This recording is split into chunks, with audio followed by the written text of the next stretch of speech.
Hello again. The lecture that I'm going to give you today is on the Armenian Genocide. This week we will be commemorating on the April 24th the 105th memory of the Armenian Genocide, which took place in 1915. And since the reading we have is by Peter Balakian on A Black Dog of Fate, which deals also with the Armenian Genocide, I think it is appropriate to give you this lecture as a background. Now, let me just say that this lecture, which I'm going to give it to you, which is in parallel with the PowerPoint presentation which I have uploaded, is a lecture that I had given 5 years ago at AUB for the senior university people. And it was on the occasion of the centennial or the 100th anniversary of the Armenian Genocide. Now, students at Haigazian know that we are always closed on April 24, but maybe very few people know why are we closed on April 24 and what is the symbolism of this. Let me start with a little bit background on Armenia and Armenians. Armenia today is an independent republic with the capital Yerevan. The capital Yerevan overlooks the beautiful Mount Ararat, which has been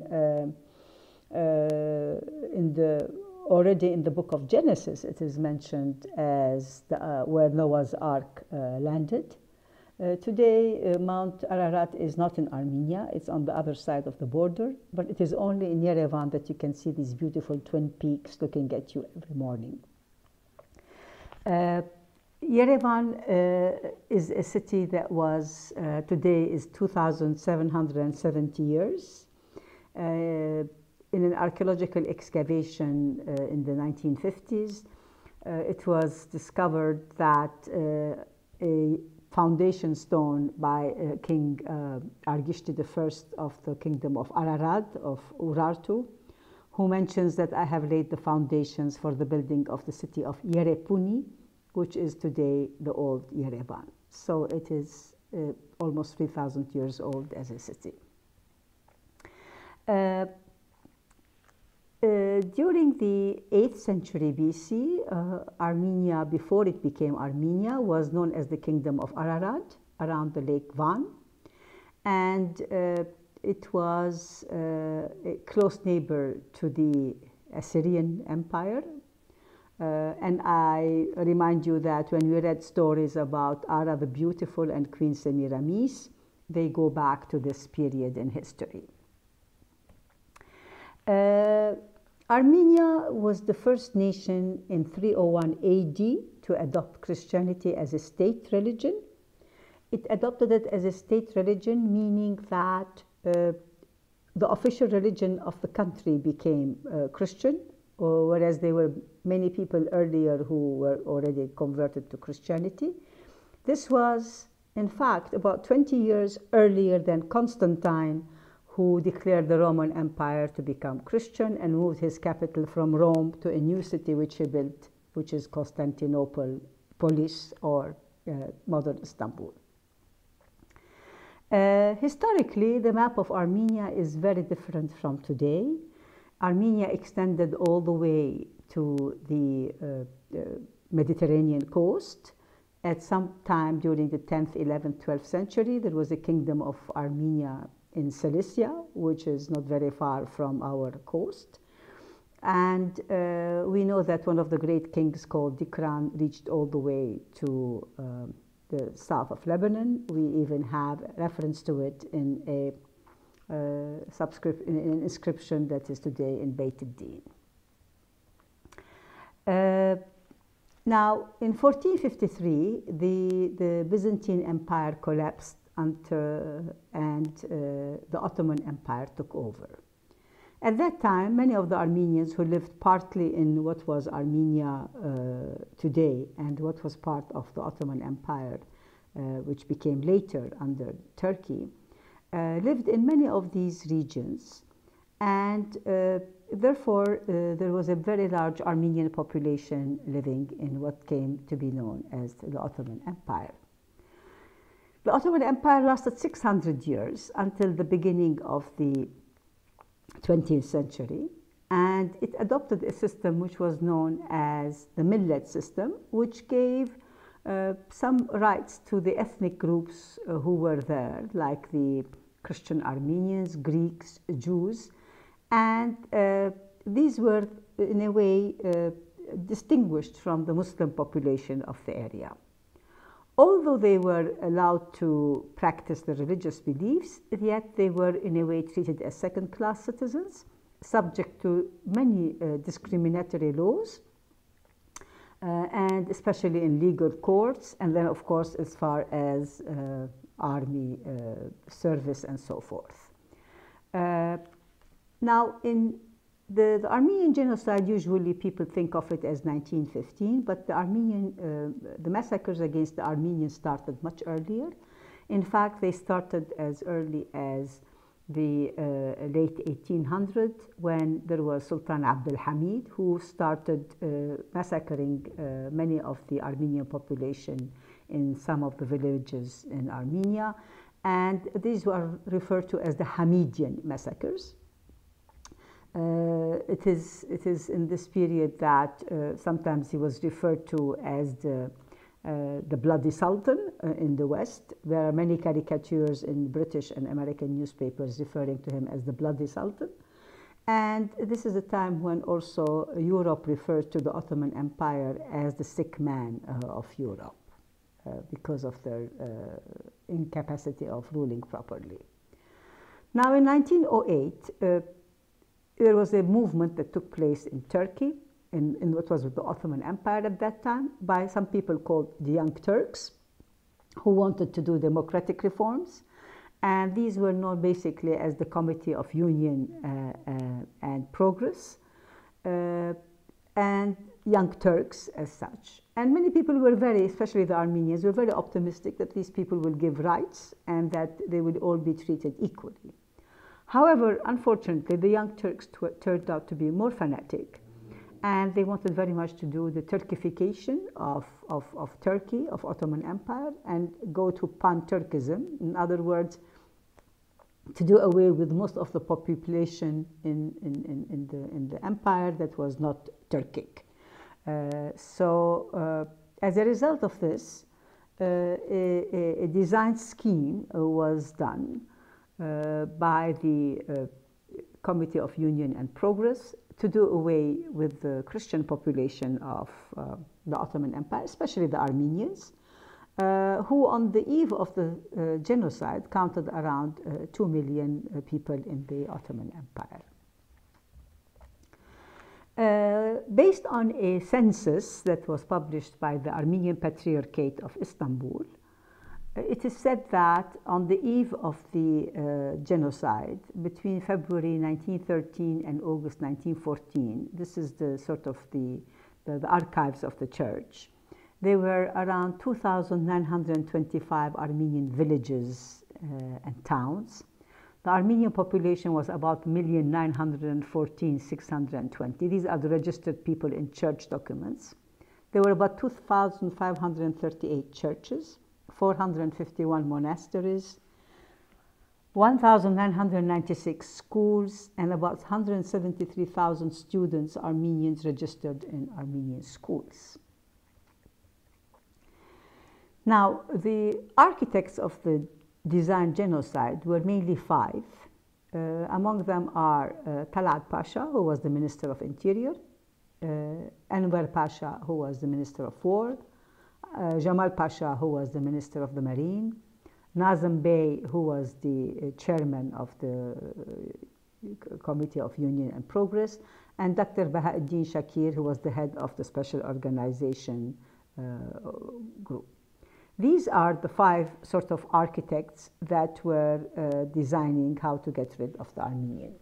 Now, what was the progress of this annihilation? How did it start? The background, of course, we are in the First World War.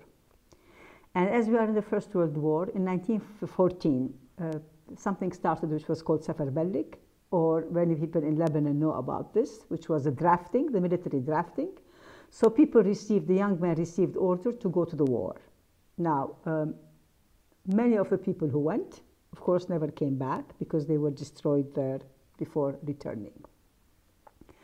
The second main important thing was that on April 24, the intelligentsia, and I will talk more about this, all the great, you see, the first plan was to get rid of the head, that is the thinkers. And once you get rid of that, women and children will be easier to deal with later. So on April 24, they started hanging people in the center of Istanbul, in Constantinople, and many people were arrested and deported, especially prominent Armenians. Then in June 1915, this was in April, the deportation started of all Armenians from the villages towards, they called it relocation, towards the Syrian desert and eventually to Deir Zor. This physical annihilation, few people survived thanks to foreign missionaries and people interfering, but about 1.5 million perished in this action.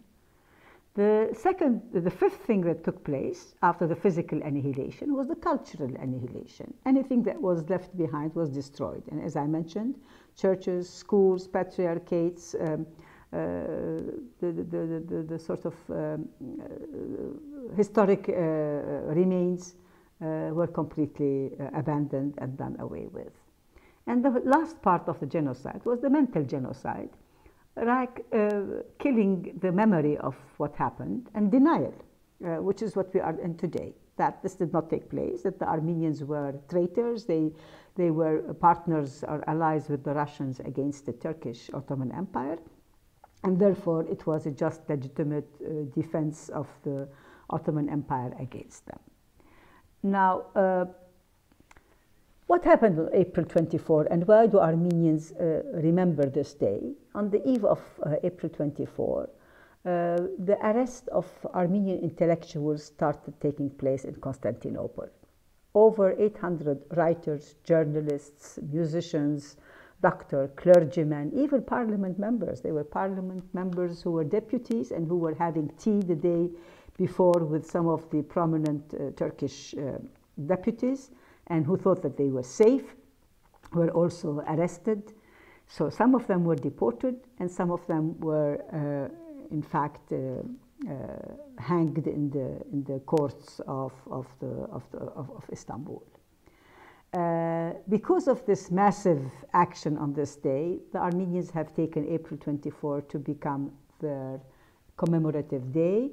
Many of the people who perished have no burial. Therefore, on this day, this is a day of memorial, of reburying the dead, and of praying for their eternal peace.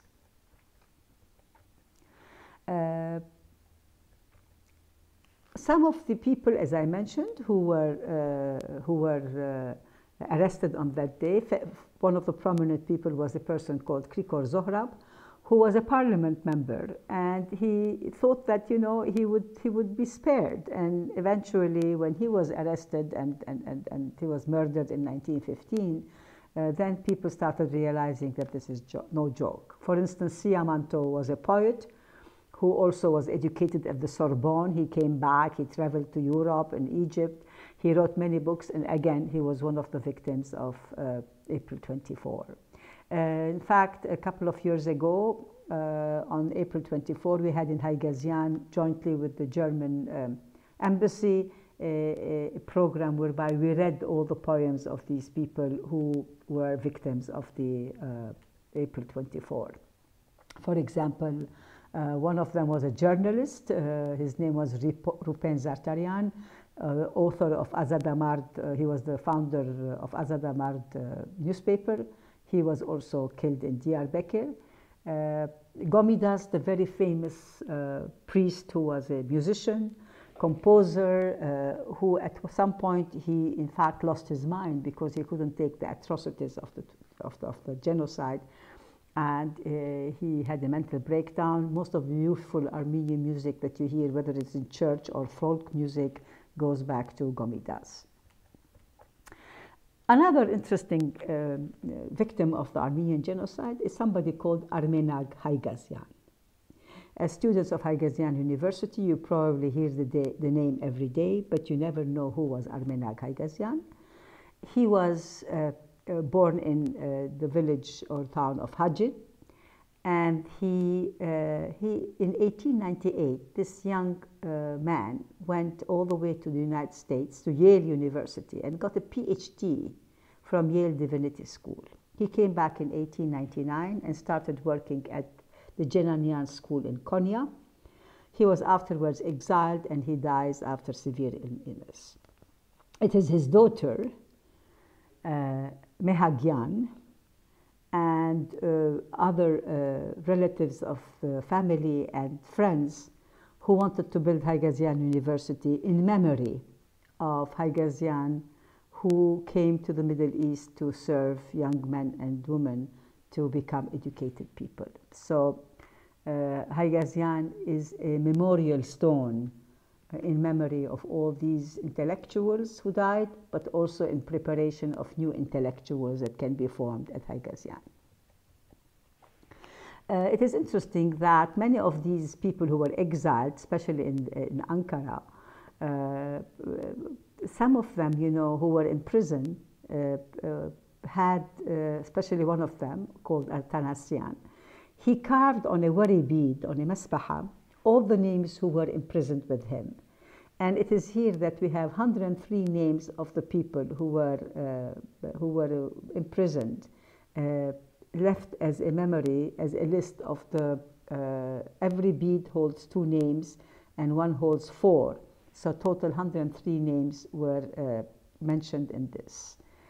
Now, as the deportation started, over 1 million people were deported to the Syrian desert, to the area of Deir Zor. Many people were killed on the way. They lost. Many of the women were raped, and many of the children were just strangled as a fetus even. So others were forced to convert to Islam. Some were adopted by the Bedouins in the desert, and what left or survived came to be known as the Armenian diaspora today, whoever is alive. In 2002, I visited a memorial church in Deir Zor, where it was a museum also of all the relics of these people who were found in the Deir Zor area. Unfortunately, this same church was 2014 blown up by ISIS. So it is, you know, it was a second genocide coming back and killing the memory again of these people. Now, as this was taking place in the Ottoman Empire, there were many people who witnessed what happened. And some of these witnesses, for instance, were prominent people. One of them was the famous Henry Morgenthau, who was the American ambassador. And Henry Morgenthau started writing letters telling what is happening. He said, you know, he wrote letters back to the United States. He received letters from his consuls who were in different parts of the Ottoman Empire. And when he wrote his book about what happened, he wrote in it, "I am confident that the whole history of the human race contains no such horrible episode as this. The great massacres and persecutions of the past seem almost insignificant when compared with the sufferings of the Armenian race in 1915. So this is the American consul there, the American ambassador who writes that. Now, till now, of course, this was referred to as annihilations, massacres, mass deportations. The word genocide was not even coined until 1943, after the Holocaust, when Raphael Lemkin came out with the word genocide to mean that it is the systematic annihilation of an entire race. So today many Turkish historians refrain from using the word genocide because they say the word genocide did not exist at that time, and therefore this wasn't a genocide. However, although the act was the same, it doesn't mean that the terminology would alter the actual events that happened. Now, after the World War I, Turkey lost the war, and there was hope that a new Turkey would take a different stance, especially that with the rise of Atatürk, who wanted to make Turkey a European state and completely secularize it. It was hoped that the new established Turkey would give the Armenians compensations, at least in a way refrain from denial. Unfortunately, the European allies at that time wanted to support this new Turkey, and therefore the Armenian question was tabled forever. We find that in the Treaty of Sèvres in 1920, when we look at the map that was at that time drawn, it was hoped that Armenia would have an independent state. In fact, Armenia in 1918 had its first independent Armenia since the fall of Constantinople. However, this only lasted 2 years, and then afterwards Armenia fell under the Soviet Union. Between 1919 and 1920, there were many attempts to bring to trial those who were responsible for the Armenian genocide. In fact, Turkish court-martials took place and sentences were passed over the people who were responsible, but they were never executed.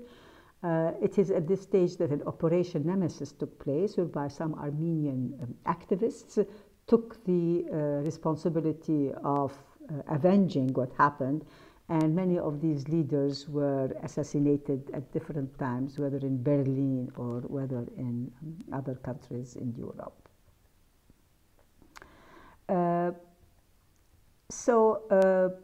Between Armenia between 1922 and 1991, Armenia was under the Soviet Union and member of the Republic, as member of the Republic of the Soviet Union, and the modern Republic of Armenia became only independent in 1991. Today, there's a very big genocide museum in Armenia, where all of this is documented and all of the events that have happened are mentioned. In 1974, UNESCO posted a document which was the cultural genocide of Armenians, and it declared that 913 Armenian heritage buildings were left and abandoned. 464 were totally wiped out, 250 were ruined, and 197 need repair. All of this is the cultural heritage that was lost in Turkey after the Armenians left. In 1992, Raymond Kevorkian and Paul Papoujian published a very important documentary. It's called Les Arméniens dans l'Empire Ottoman à la veille du génocide. It is describing the Armenians, the Armenian life, the Armenian villages in the Ottoman Empire with pictures and names and documentation so that people remember that there was an Armenian population at that time. Many of the churches that are abandoned now are further abandoned because of earthquakes, because of vandalism, and therefore, like the city of Ani is completely in ruins. The church of Surp Arakelot is completely in mush, destroyed. I did a visit there in 2002, and I have on your PowerPoint, you can see pictures of before and after how they look. One of the great losses of the Armenian population was the Armenian Catholicosate of Sis, which was in Cilicia. And this Catholicosate of Sis is the parent of today's Antelias, the Catholicosate of Antelias. And if you visit the museum of Antelias, you will see in it today all the remains that were salvaged from Sis by a number of priests who put everything in boxes and put them on mules and on boats in the river of the Euphrates and all the way to Aleppo. And finally, in the 1930s, they came all the way back to Antelias. So this is one church with one remain to show you some of the heritage that was lost. By 1923, most of the Armenians and the Ottoman Empire had lost their lives. By Second World War, Hitler said, who remembers now and who speaks anymore of the destruction of the Armenians? Who remembers anymore the Armenians? And the period that followed was a period of silence and numbness. Nobody talked. Nobody mentioned what happened. People were traumatized, and some of them were afraid. But some survived. And gradually testimonies started coming, and they became living proof. Some of these survived thanks to the orphanages, especially in cities like Aleppo. Aleppo was one of the greatest receivers of these influx of people, and many documentations were done there. There were a number of reliefs brought about by missionaries like Jackie Cooper and Karen Yepe, who was a Danish missionary, and she established schools for girls. The Ghazir orphanage here in Lebanon, where many of the people were received, and of course there is the Genocide Museum. The Turkish orphanage in Ain Tura also had a lot of remains, or documents about this. Also in Jordan, we have a very important document by by the King Sharif bin Hussein, which was a kind of a fatwa, a kind of a document whereby he says that the Arab population of Jordan should take care of the Armenians who are arriving as refugees. So people in Salt and Karak also were there. As a person myself, I am a survivor I'm a third generation survivor of the Armenian Genocide. My father was only 3 in 1915, and he walked all the way from, he took the trip from Turkey all the way to Aleppo.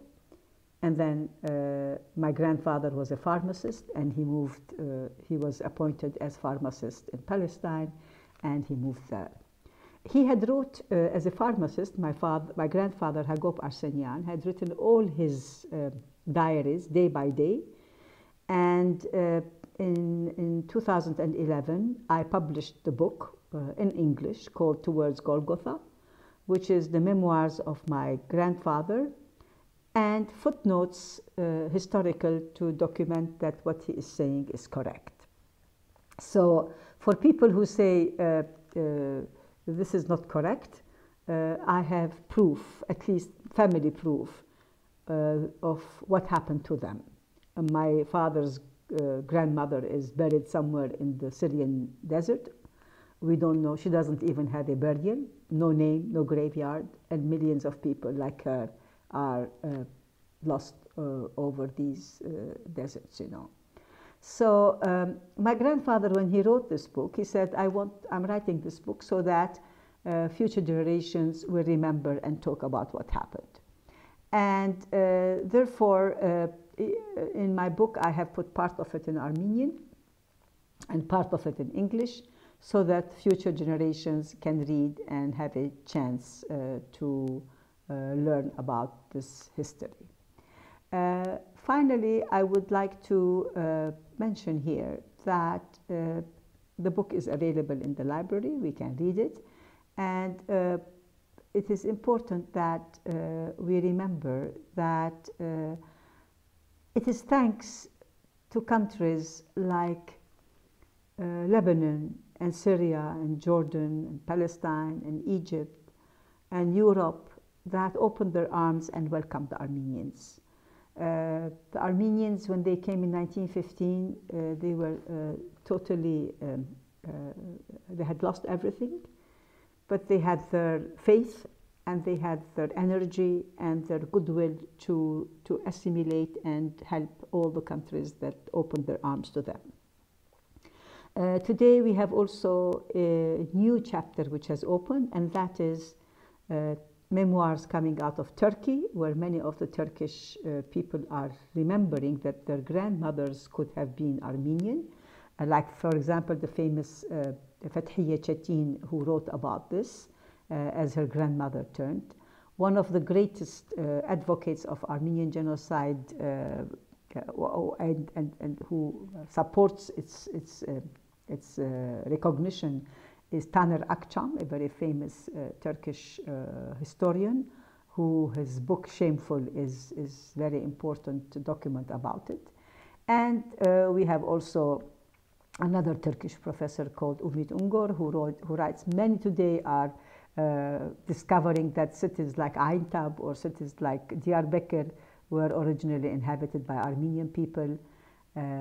But unfortunately, denial goes on still on the part of Turkey. In January 2007, Hrant Dink, one of the great advocates, was assassinated in the middle of Istanbul. And at that day, most of the Turkish people supported the fair trial and justice to come to the Armenians, but until today, nothing happened.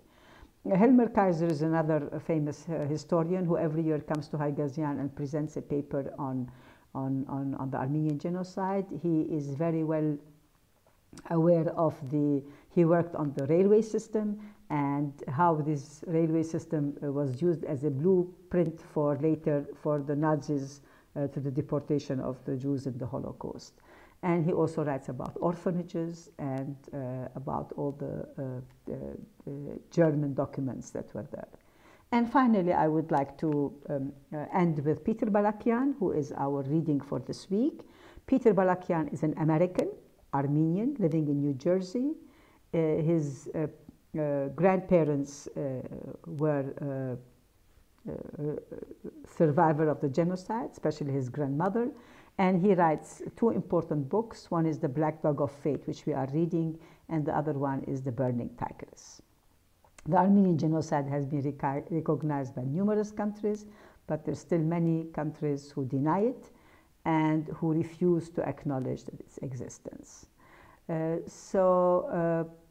the 100th anniversary, this beautiful forget-me-not flower was developed, and the slogan of it was, I remember and I demand. I demand recognition, I demand reclamation, and I demand that justice is established. Finally, I end with the genocide memorial in Yerevan, which was started in 1965, and where people go every year to commemorate there on April 24. And we thank the Lebanese government also, who made a special stamp for the Armenian genocide, and that is recognized today by the Lebanese parliament. So I would like to end here, and we hope that one of the psychiatrists said that denial of genocide is the final stage of genocide because it strives to kill the memory of the event. Denial seeks to demonize the victims and rehabilitate the perpetrators. Denial creates a morally counterfeit universe for the survivors and their legacy.